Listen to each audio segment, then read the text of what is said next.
There are 4 pieces of vital information that you must understand before this video essay can be impactful. 1. Baldur's Gate 3 is a best-selling, award-winning role-playing video game released in 2023 based on the rule set of Dungeons & Dragons 5th edition. 2. Dungeons & Dragons is a tabletop role-playing game where players will use mostly their imagination to strategize tough encounters and visualize the scenarios as described by a dungeon master. 3. In Dungeons & Dragons, rope is starting equipment for most every player, and it's vitally important to a wide variety of situations. 4. Baldur's Gate 3 has ropes as an item that a player can obtain, but that rope does nothing.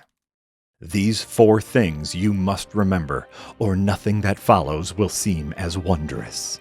That's a line from the Muppet Christmas Carol, by the way. I guess it's a line from A Christmas Carol, but I think of the Muppet version. I came to Baldur's Gate 3 pretty late in 2023. I actually only started playing after Christmas, and it is easily in my top 3 games of that year. The story is engaging, the strategic combat makes you feel powerful and clever, and the characters are rich and charming.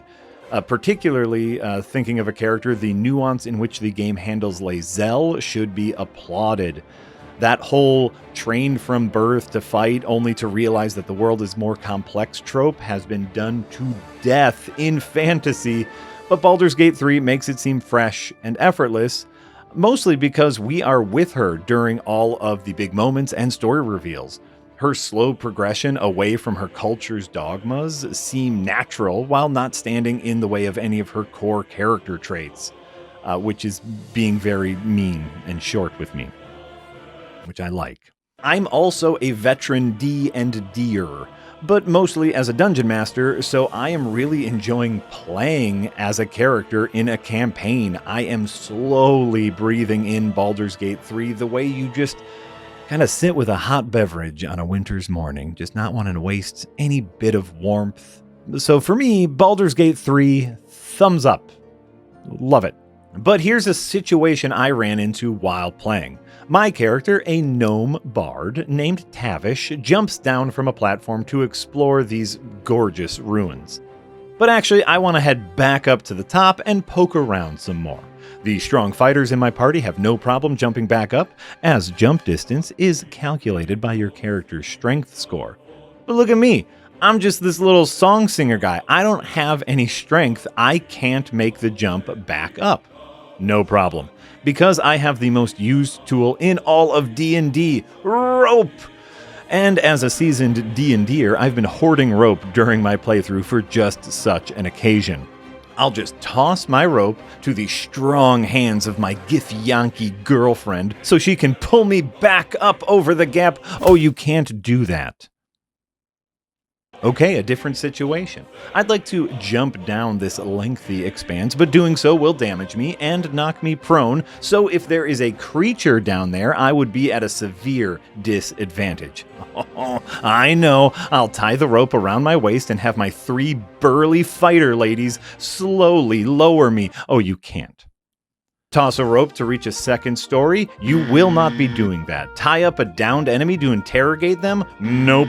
Make a simple trap to trip unsuspecting enemies? Not this time. How about I use all the rope I have to trick a guard into thinking that the back of my cart is actually full of snakes so I can sneak my way into a secured location? Ain't no way you're doing that. There is no mechanic or context menu to interact with the rope in any meaningful way. You can throw the rope, but you just throw the whole bundle. You can place the rope in the world, but again, just the whole bundle. Or you can sell it. That's it. Rope is relegated to exploration fodder.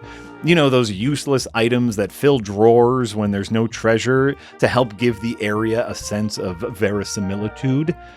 And it doesn't bother me as much as it disappoints me. You know, this means all that the items you pick up have to fit into one of 3 categories.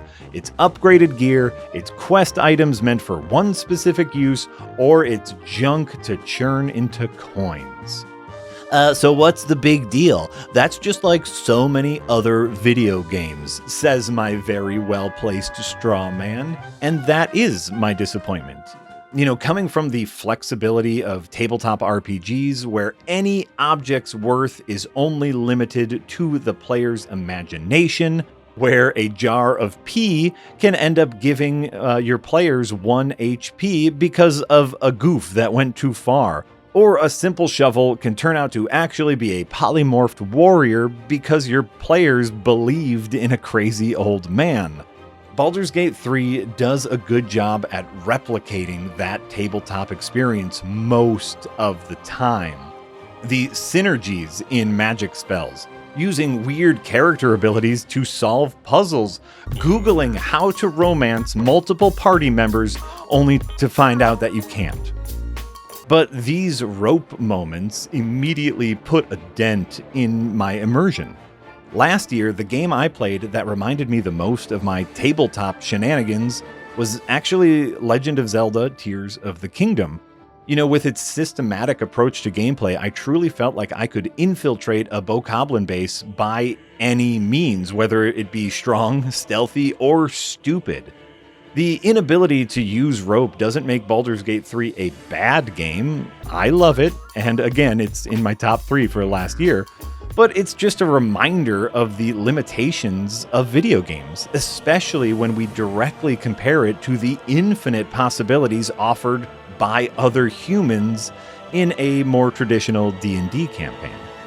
It's a core item from the source material used for seemingly simple tasks, and it is somehow impossible to interact with in a world peppered with vampires and demons.